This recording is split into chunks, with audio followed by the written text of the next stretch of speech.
feeling like you're maybe running in place with your English. Putting in the hours, but not quite seeing the leaps forward you're really after. Oh, yeah. That's a spot many, many language learners find themselves in. It can definitely feel like you've hit a plateau sometimes. Well, today we're diving deep into exactly that. We've taken apart this really insightful conversation, actually, and pulled out 7 tips. And we think these can genuinely, change the game for your English learning. Help you break through those frustrating sticking points. Yeah, and start making some real visible progress. And what's really useful about these specific tips, I think, is that they look beyond just, memorizing grammar rules. Right. They focus more on how you actually use the language, and maybe even more importantly, how you think about learning it. Exactly. We're thinking specifically about you, the listener. Maybe you want to get fluent, efficiently, thoroughly. But without feeling totally overwhelmed. Yes, like you're drowning in information. So consider this our way of giving you a kind of concentrated dose of really effective strategies. Save you from sifting through endless advice online. Right. Our goal here isn't just to list these 7 tips off. No, definitely not.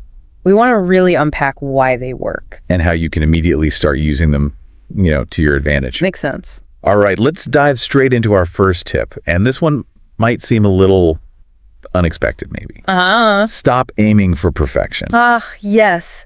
This is such a critical first step, honestly. So many learners get completely hung up on trying to be grammatically perfect. And having flawless pronunciation right from day one. Exactly, which is, well, it's a lot of pressure.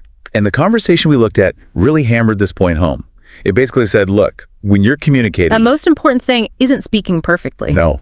It's getting your message across effectively. Yep. That's the goal. Absolutely. Think about it, right? Have you ever understood someone perfectly well, even if they made, a small mistake in their grammar? All the time. Yeah. It happens constantly. Communication still works. Totally.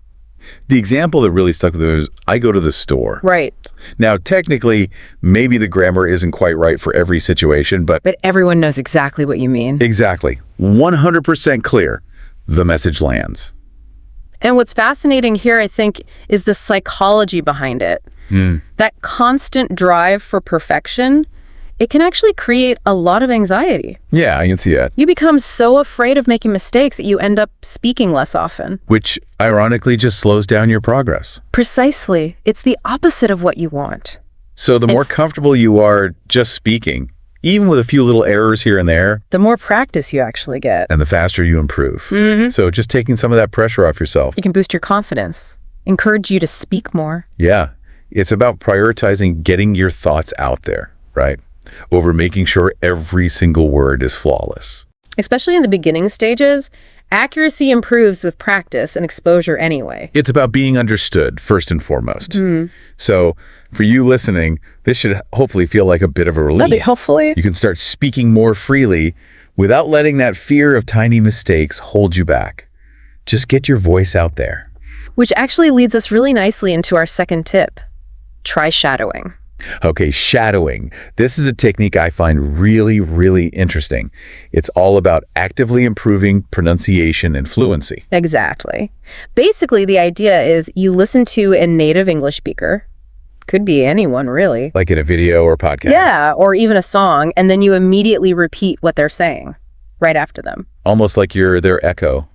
Or their shadow, hence the name. Precisely.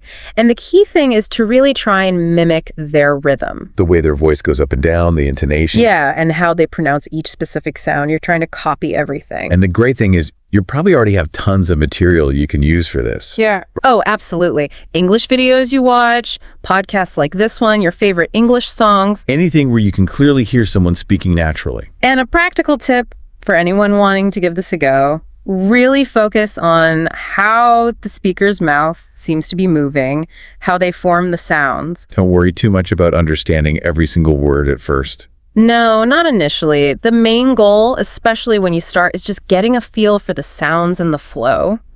The music of the language, almost. The conversation we looked at also pointed out it's totally fine to slow down the playback speed. Oh, yeah, definitely. Especially when you're just starting out. Use those controls. And don't hesitate to pause after short sentences or phrases. Give yourself time to actually catch up and repeat. Starting with shorter bits of audio, maybe slower content, is a really good way to ease into it. So why does this work so well? Well, it really helps train your ear, first off. You start recognizing the nuances, the subtleties of English pronunciation. And then it trains your mouth too. Exactly. Your mouth, your tongue, your vocal cords. They learn how to physically produce those sounds correctly. It's like building muscle memory for speaking. Ah, okay. Muscle memory for pronunciation. I like that. And like we were saying, since you're probably already listening to English content anyway. This just turns that passive listening into a really active, really effective learning exercise. You're engaging much more deeply. Okay, that makes sense. Moving on then, our third tip shifts gears a little bit, but it's equally powerful, I think. Yeah, this one's about vocabulary. It's create stories with new words. Right, making learning new words stick. Exactly. The idea here is simple. When you learn new English words, instead of just, writing them down in a list or making flashcards. Which can be kind of boring. It can be, yeah. Instead, you try to weave them into short, maybe even imaginative little stories. Okay, like the example they used with dog, happy, and park. Precisely. You could make a very simple sentence like, the happy dog went to the park to play. Totally fine. But the conversation really encouraged getting a bit more creative with it, didn't it? It did. They suggested something more like, the happy dog found a magical ball in the park and flew around the world with it. Okay, yeah. The more unusual or vivid or even silly the story is, The more likely you are to remember those new words because they're linked to this memorable image or idea. exactly. It taps into how our brains actually remember information. We're wired for stories. They have structure, emotion, Much more memorable than just a random list of words. way more. And it's not just about remembering the words themselves, is it? No, that's a good point.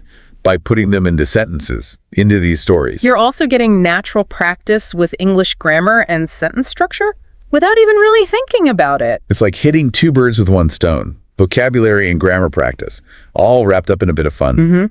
And the source also suggested making these stories interactive. Maybe share them with a language learning buddy.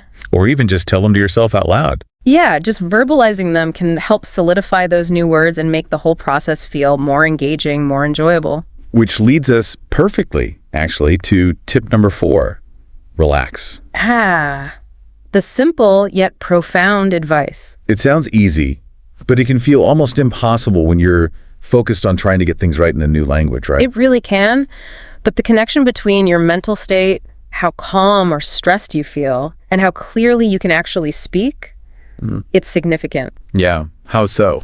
Well, when you're feeling stressed or anxious, it literally makes it harder for your brain to access the vocabulary and the grammar that you already know. We've all been there, haven't we? That awful moment when you're trying to say something simple. And your mind just goes completely blank? Yep.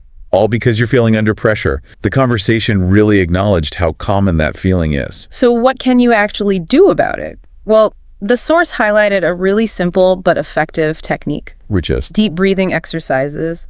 Just consciously taking a few slow, deep breaths before you start speaking, or even during a pause. Okay. Like inhale deeply through your nose Hold it for just a moment. and then exhale slowly through your mouth. Exactly. It sounds incredibly basic, I know. But it can genuinely make a difference in calming your nerves, centering yourself. Bringing your focus back. The conversation also touched on speaking pace, too. Ah, right. How quickly you're speaking. Yes. It really emphasized that speaking a little more slowly and clearly. Is almost always more effective than rushing your words out. Definitely. It gives your brain time to think, time to form the sentences correctly. And then ultimately, it just makes it easier for the other person to understand you. So for you, the listener, the encouragement here is really try and shift your focus away from worrying about every single tiny mistake. And more towards actually enjoying the process of communicating, of connecting. Because when you're more relaxed, you're just much more likely to speak more fluently and effectively anyway. Absolutely. And our fifth tip builds really well on this idea of creating a comfortable, supportive environment. It's form conversation groups. Right. This is all about connecting with other English learners, people in the same boat as you. And setting up regular times just to practice speaking together. In a setting where you don't feel so much pressure, maybe. Exactly. The great thing about learning with peers is that you all understand the challenges. There's likely to be less fear of being judged. Right. And you can genuinely support each other, learn from each other's strengths, maybe share tips. The conversation had some great, simple ideas for what you could actually talk about in these groups. Yeah, things like movies you've watched recently or books you're reading. Your hobbies, current events, Anything, really. Anything that gets a conversation flowing naturally. And to make it even more practical, they suggested trying out some role-playing. Oh yeah, that's a great idea. Like acting out different real-life scenarios. Things like ordering food in a restaurant. Or checking into a hotel, asking for directions. It's a fantastic way to practice using the language in situations you might actually find yourself in, taking it out of the theoretical. Definitely. And this really speaks to what we know about you, the listener. You often mention feeling more comfortable practicing with friends. So conversation groups kind of provide that ready-made, familiar, encouraging space to do just that. Okay, tip number 6. This one focuses on a technique that helps you check your understanding and build your speaking skills simultaneously. 2 for 1 again. Yep, it's Use paraphrasing. paraphrasing. Okay, so basically, this is when you listen to something or maybe read something in English. And then you try to explain it back, but in your own words. Focusing on the main ideas, not every single detail. Exactly. It's not about memorizing and reciting verbatim. It's about processing the core message. And then expressing that message using your own current vocabulary and your own sentence structures. The conversation we reviewed really highlighted how powerful this is for memory. How so? Well, when you have to actively rephrase something, kind of translate it into your own internal language first, and then back out into English. It forces your brain to really process it, to understand it on a deeper level. Makes it stick better than just passively listening or reading. Yeah, it's also a fantastic way to build confidence in your speaking, right? It's absolutely. When you can successfully explain something you've just heard or read using your own words. It proves to yourself that you can use the language actively, spontaneously. It reinforces that ability. Okay, our final tip, number 7. And we think this is another real game changer. Yeah, this one's great. It's practice the expansion technique. The expansion technique. This is a brilliant way to develop more detailed, more descriptive, and just generally more fluent speech. So how does it work? What's the basic idea? The basic idea is super simple. You start with a very simple basic sentence. Like the example they gave. I have a cat. Exactly. Yeah. Very simple. Then you gradually add more descriptive details to it. You expand it. So I have a cat could become. Maybe I have a small cat. Then I have a small black cat. Keep going. I have a small black cat that loves to play. Okay. I have a small black cat that loves to play with the red ball.